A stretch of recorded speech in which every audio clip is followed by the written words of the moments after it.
Hey good people, what is going on? It is your boy Wolf and I'm here with the Nerd Council doing a review for Destroy All Humans, the remake of the 2005 PS2 game, and it is awesome. So we're going to get straight into it right now.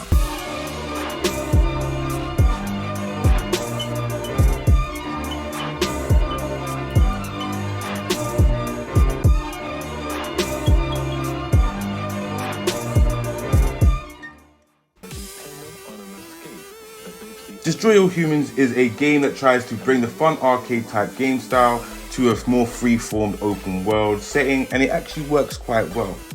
And you are put into a campy 50s style B-movie where you play the character Crypto. Now depending on where you stand, he is the hero or the villain, but he's been tasked with going down to Earth, finding his clone, finding some Fearon DNA so he can help make some more clones, because the Fearons are actually dying out. The more they actually clone themselves, the more degradation their DNA has, and the more they actually can't clone themselves. So he's been tasked with going down there and actually doing that. Now that story for me works quite well because it works in that kind of really campy 50 style. The humor behind it is actually really fun. It's very fun game. The mission structure is very basic in nature. Right, one mission is basically jump from here, bend the antenna, jump to the next place, bend the antenna.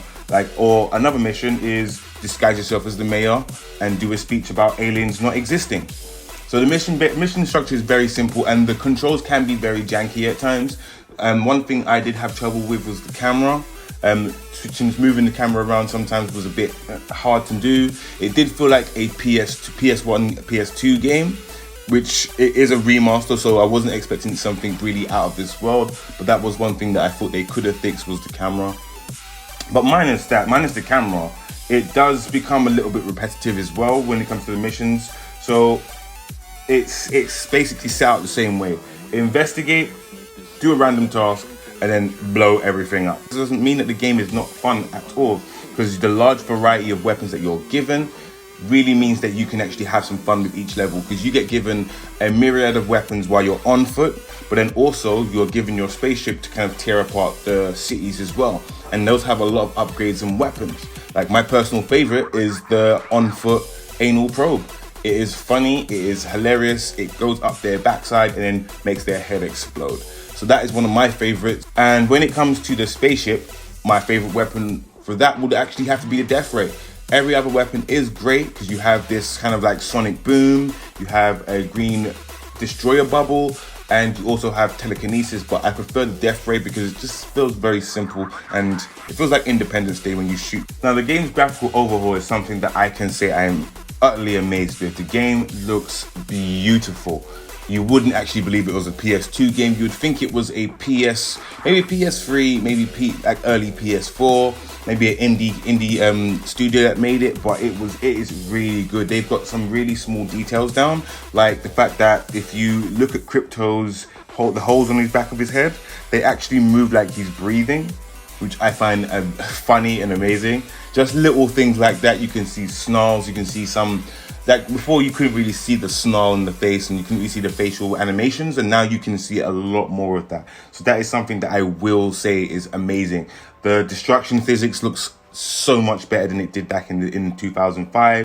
Now, humor is what really makes Destroy All Humans an interesting game. Like from the campy design of the alien ships to the constant jokes about communism, I actually thought it was really funny. There's certain things in here that I was like, okay, I like that. That was really funny. So that's one thing. The jokes will always keep coming thick and fast.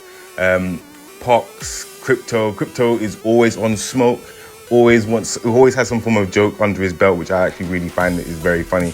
So the game actually kind of really does touch on its subject matter and knows how to pull a joke from it, which is actually really good. A lot of games don't know how to work with the era of the subject matter that they're working in, but this game does it very well.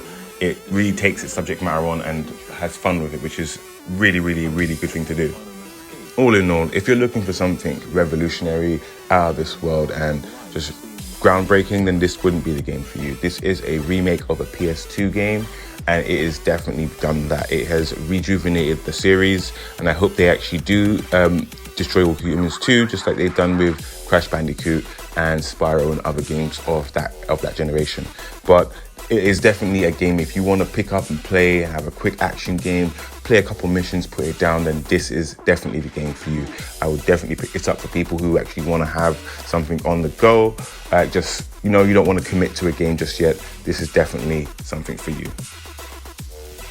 Thank you once again, people, for joining me and the Nerd Council here for a review. Make sure you hit that subscribe button and hit that bell notification so you can stay up to date with all the latest things that the Nerd Council has to offer. Peace out.